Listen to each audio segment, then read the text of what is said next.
दोस्तों, surgical strike के बारे में आपने सुना होगा। देश के प्रधानमंत्री नरेंद्र मोदी जी ने पाकिस्तान के ऊपर दो बार सर्जिकल स्ट्राइक करके पाकिस्तान के जो मंसूबे थे उनको ख़त्म करने का प्रयास किया।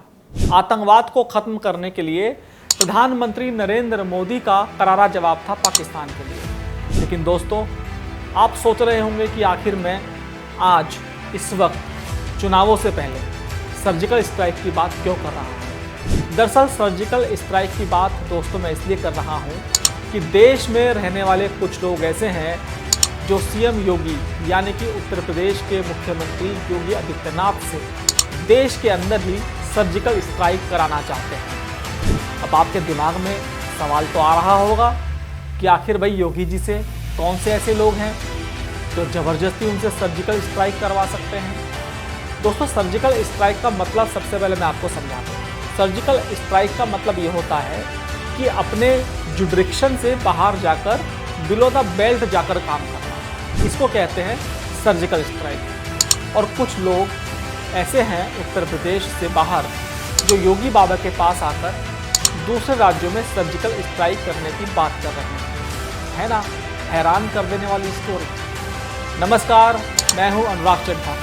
न्यूज़ वन इंडिया के डिजिटल प्लेटफॉर्म पर दोस्तों आपका स्वागत है। दोस्तों, खबर बहुत दिलचस्प है और मैं उम्मीद करता हूं कि इस खबर को आप अंत तक देखें। अंत तक देखने से आपको फ़ायदा ये होगा कि आपको पता चलेगा कि जहां एक तरफ पूरे देश में नेताओं के प्रति लोगों में अविश्वास की भावना आ रही है, वहीं ऐसे में योगी आदित्यनाथ ऐसे नेता बनकर उभर रहे हैं कि जिनसे लोगों में विश्वास बढ़ता जा रहा है। लोगों को उम्मीद है कि योगी बाबा के पास अगर वो पहुंच गए तो वहां से उनको न्याय मिल सकता है। दोस्तों, ये खबर बहुत एक्सक्लूसिव है, जानकारी बहुत एक्सक्लूसिव है। खबर जुड़ी है मुख्यमंत्री योगी आदित्यनाथ के गोरखपुर से। वहां पर जो उनका मठ है, वहां पर जनता दरबार लगता है, वहां से जुड़ी ये खबर है। आज सुबह गोरखपुर के एक बड़े अधिकारी, IPS अधिकारी का मेरे पास फ़ोन आता है। वो कहते हैं कि भाई आज तो गजब हो गया गोरखपुर के जनता दरबार में। मैंने कहा कैसे? बोले एक व्यक्ति आता है, वो कहता है कि बाबा मेरे मकान पर कब्जा है, पुलिस मेरी सुन नहीं रही है। बाबा को एकदम गुस्सा आ जाता है। कब्जे की बात सुनकर तो बाबा अपने कंट्रोल में नहीं रहते। वो सीधे पुलिस वालों को घूर कर देखते हैं, बड़े अधिकारियों को। देखिए इनकी एप्लीकेशन कहाँ की है, कौन इनकी ज़मीन पर कब्जा कर रहा था, तत्काल उसको नेस्तनाबूद कराइए। तो जैसे ही अधिकारी ने दोस्तों एप्लीकेशन ली तो पता चला कि वो व्यक्ति बंगाल का रहने वाला था और जो उसकी ज़मीन पर कब्जा हो रखा था वो भी बंगाल में कुछ मुस्लिम धर्म के अपराधी किस्म के लोग थे, दबंग माफिया थे, उन्होंने कर रखा था। तो अधिकारियों ने बाबा जी से कहा कि सर ये तो पश्चिम बंगाल का मामला है, हमारे जुडिक्शन में आता ही नहीं। तो बाबा ने एप्लीकेशन देखी, उन्होंने सोचा कि कहीं अधिकारी मुझे तो डाइवर्ट नहीं कर रहे। कई बार अधिकारियों पर उनको खुद विश्वास नहीं होता, तो उन्होंने एप्लीकेशन ली, पढ़ी, तो वाकई वो मामला पश्चिम बंगाल का निकला। तो वो उस व्यक्ति से बोले कि भाई मैं तो पश्चिम बंगाल का मुख्यमंत्री नहीं हूँ, आप वहाँ ममता जी के पास जाइए, वो आपकी समस्या सुनेंगी। उन्होंने कहा कि मैंने बहुत प्रयास किया, बहुत अधिकारियों के पास गया, लेकिन मेरी सुनवाई नहीं हुई और मुझे आपसे उम्मीद है कि आप मुझे न्याय ज़रूर दिलाएंगे और आपका बुलडोज़र वहाँ ज़रूर पहुँचेगा। तो उन्होंने कहा कि भाई क्या आपको मालूम है कि मैं वहाँ पर इंटरफेयर नहीं कर सकता। उन्होंने कहा कि नहीं, आप सब जगह इंटरफेयर कर सकते हैं। तो खैर योगी जी मुस्कुराए और बोले कि आप अपनी एप्लीकेशन लीजिए। उन्होंने कहा कि मेरा मुख्यमंत्री कार्यालय वहाँ के मुख्यमंत्री कार्यालय में बात करेगा और आपकी समस्या ज़रूर हल होगी, आप निश्चिंत रहिए। तो योगी बाबा ने उस व्यक्ति को आश्वासन दे दिया और वो व्यक्ति बहुत ही खुश होकर वहाँ से गया। उसने कहा कि मुझे उम्मीद है कि अगर आप फ़ोन करेंगे तो मुझे न्याय ज़रूर मिलेगा। दोस्तों, ये कहानी सुनकर आपको कैसा लगा? दरअसल ये कहानी नहीं, बिल्कुल सच्चाई है और इसके आगे क्या हुआ मैं और बताऊंगा, लेकिन पहले यहीं पर हम बात करते हैं, इसी टॉपिक पर डाइवर्ट नहीं होते। देखिए, उत्तर प्रदेश के मुख्यमंत्री योगी आदित्यनाथ ने यूपी में जो अपराधी हैं और जो बड़े बड़े माफिया हैं उनके मंसूबों को तोड़ रखा है। अवैध कब्जे की शिकायत अगर पुलिस के पास आ जाए तो पुलिस तुरंत एक्शन में आ जाती है।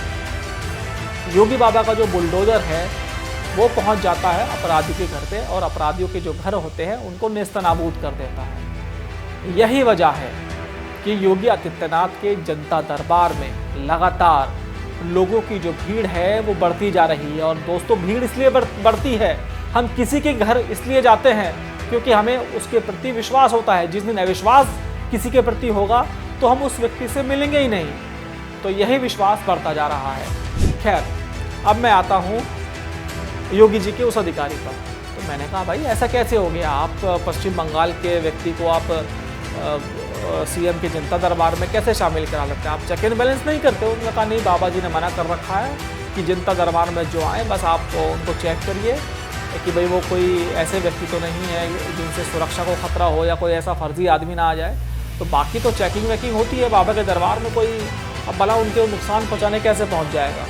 तो उन्होंने कहा कि हम सीधे भेज देते हैं और हम कोई चेक बैलेंस नहीं करते। उन्होंने कहा कि ये पहली घटना नहीं है कि पश्चिम बंगाल से कोई आया, इससे पहले वो छत्तीसगढ़, राजस्थान और बिहार में जो रहने वाले लोग हैं वो गरीब लोग बाबा से मिलने आते हैं। मैंने कहा, भाई आप पॉलिटिकल बातें कर रहे हो भाई साहब, तो ऐसा नहीं कि भाई जो हरियाणा में भाजपा की सरकार है, मध्य प्रदेश में भाजपा की सरकार है और तमाम जगह भाजपा की सरकार है, आपसे पहले बिहार में भी गठबंधन की सरकार चल रही थी। तो मुस्कुराते हुए बोले कि देखिए भाजपा की सरकार है वैसे तो, लेकिन ऑफ द रिकॉर्ड मैं आपको बताऊं कि हम उन जगहों का नाम नहीं बताना चाहते, लेकिन हालत ये है कि जिस जिले में भाजपा की सरकार है और जहां नहीं भी है वहां के लोग भी बाबा से मिलने आते हैं। तो दोस्तों, इस बयान पर मैंने थोड़ा सोचा कि भाई आखिर ऐसा क्यों हो रहा है। तो कुल मिलाकर जो मेरा थॉट प्रोसेस जब ख़त्म हुआ तो उसका लॉजिकल एंड ये निकला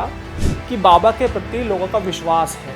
उनको पता है कि योगी आदित्यनाथ उत्तर प्रदेश में न्याय कर रहे हैं और जो लोग दूसरे राज्यों से, देश के अलग अलग राज्यों से योगी जी से मिलने आ रहे हैं, वहाँ पर उनको उम्मीद है कि योगी जी से मिलेंगे तो उनको न्याय मिलेगा। और उनको ये नहीं पता कि योगी जी का जुरिडिक्शन सिर्फ उत्तर प्रदेश है। अभी वो देश की राजनीति नहीं कर रहे हैं, अभी सिर्फ प्रदेश की राजनीति कर रहे हैं। और दूसरी वजह ये कि जो देश के दूसरे राज्यों के मुख्यमंत्री हैं वो शायद जनता दरबार में लोगों से इस तरह से इंटरेक्ट नहीं करते। जनता दरबार सिर्फ यूपी में लगता है, तो इसलिए एक कहीं ना कहीं माउथ पब्लिसिटी जब चलती है, कुछ लोगों ने बताया होगा, उनके कुछ रिश्तेदार यहाँ पर रहते होंगे, वो बताते होंगे कि भाई हमारा बाबा तो यहाँ पर जनता दरबार लगाता है, समस्या सुनता है और हमारी समस्या हल हो जाती है। तो इसी उम्मीद में दोस्तों लोग योगी जी के पास आ रहे हैं। ठीक वैसे ही जैसे मान लीजिए बागेश्वर धाम के बाबा हैं या और तमाम आसाराम बापू अब तक हुए या और जो तमाम जो लोग हैं, माफ़ कीजिएगा मैं उनका कंपेरिजन योगी जी से कर रहा हूँ, लेकिन उनके दरबारों में लोग इसीलिए आते हैं कि उनकी समस्याओं का निस्तारण नहीं होता और एक उम्मीद होती है कि भैया हमारी बीमारी डॉक्टर से ठीक नहीं हो रही है, हम फलाने बाबा के पास चले जाएँ। हालांकि वहाँ उनको कोई न्याय नहीं मिल पाता, ना उनकी बीमारी ठीक होती है, लेकिन योगी बाबा के पास उनका विश्वास इसीलिए अटूट हो रहा है क्योंकि उन्होंने एक अपनी ब्रांड इमेज बनाई है।